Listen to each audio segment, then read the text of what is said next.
Greetings everyone. Today we are discussing about Sir Ivan Magill. Sir Ivan Magill, in his lifetime, anesthesia developed from an adjunct of surgery to a recognized medical specialty. His personal contributions included greatly improving the apparatus and specific techniques, and most prominently, his endeavor to raise the status of the anesthetist.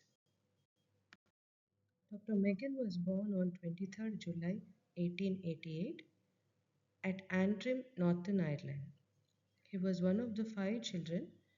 His father, Samuel Magill, was a prominent businessman, counselor, and his mother was Sarah Magill.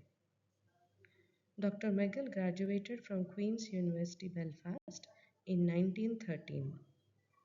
He married Edith Robinson in 1916, who is also a physician and worked as a school doctor with the London County Council. They had no children.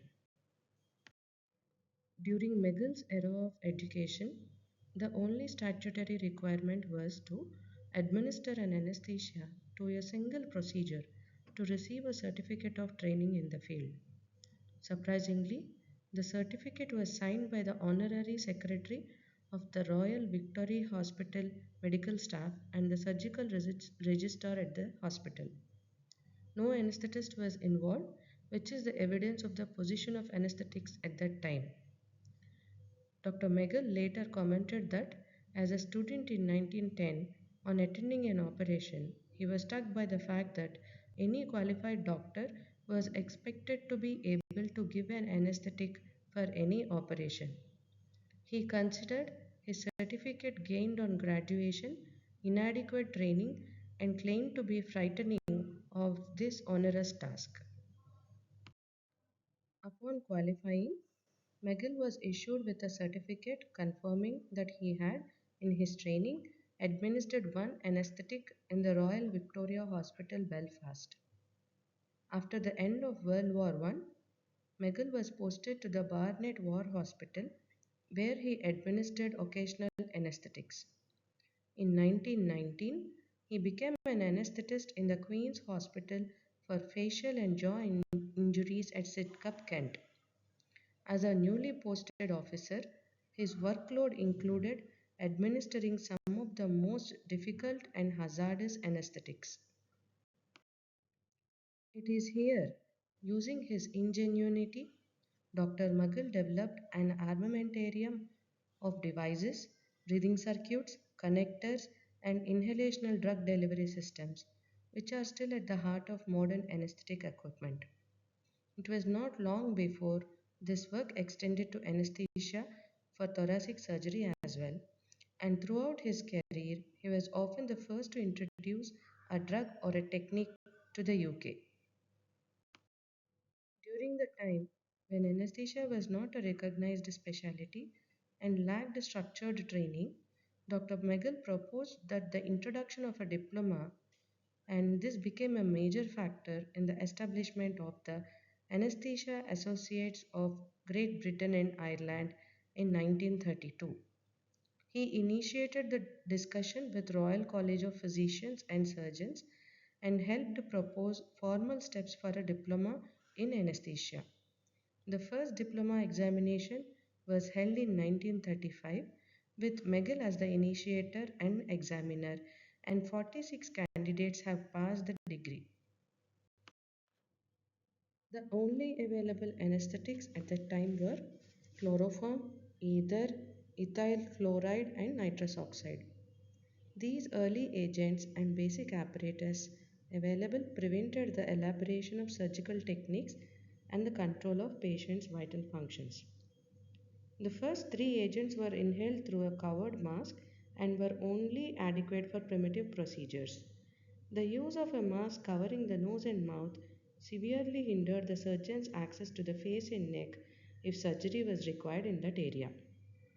Other common problems included that of paradoxical respiration in thoracic surgeries and insufficient muscle relaxation for extensive abdominal surgeries. Several of these problems were addressed and solved by Magill during his lifetime's work. One of the developments that Sir Ivan Magill is best known for is his intubation technique. In 1919, Magill was posted to St. Mary's Hospital, Sitka, a military hospital that specialized in facial and jaw injuries. Because of the nature of these injuries, it was difficult for the anesthetists and the surgeons to use the traditional anesthetic face masks. And so, Magill and fellow anesthetist Stanley Rowbottom developed tube for tracheal intubation. Using this technique, the anesthetic gases could be delivered directly to the lungs, giving surgeons greater access to the face and jaw and protecting them from the ether exhalations. Dr. Magill bought the first of the distinctive orange tubes from a football shop in Tottenham and found that the end of the coil of the tube had the curve needed for intubation. After this shop was destroyed in the Second World War, he worked with Charles King to manufacture the tubes. From there, a series of endotracheal and endobronchial tubes with single and double lumens, with and without cups, were developed by Dr. Magill for various post-operative procedures. Though both the nose and mouth could be used for tracheal intubation, in an article from 1921, Dr. Magill notes that the nasal route is even more useful. Magill curve. Magill and his assistant cut the tubes used for intubation from a roll of rubber tubing. The tubing inherited the memory of the cylindrical roll, and Magill relied on this natural curvature to avoid the use of a metal stylet. This curvature of the endotracheal tube is still referred to as the Magill curve. Magill forceps, a twin-bladed, tongue-like forceps. It has rounded ends for grasping oblique angle between the handles and blades. It enables the user from obscuration of the view of the airway during its use. Dr. Magill developed these forceps while working at the Queen's Hospital for facial and jaw injuries in Kent to aid in lifting and guiding the nasotracheal tube into the larynx. As stated by him, there is no injury to the end of the catheter, therefore no liability of small pieces of the friable material being left in the trachea. The catheter is more easily picked up in the oropharynx, and once grasped, the hold is secure without the necessity of holding the free end which protrudes from the nose, as is the case with the guiding rod. The forceps can be used at the side of as well as inside the speculum, and the field of vision is always clear. Magill laryngoscope blade predates the 1941 Miller straight blade. The Magill blade was a straight blade with a U-shaped step and flange concave to the right. The step and flange continued to within an inch of the end of the blade. Magill anesthetic apparatus. To deliver the mixture of anesthetic gases, Magill developed a series of apparatus and worked on improving them over the next 10 years. The first example from 1921 is a blow-over apparatus and contains a mercury manometer to measure the pressure.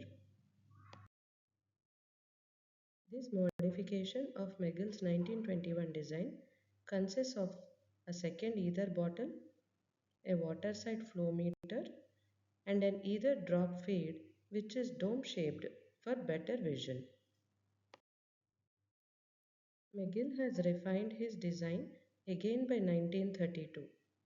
This apparatus included two dry bobbin flow meters to measure the anesthetic gases, a chloroform bottle, and a vertical tube into which liquid ether can be dropped.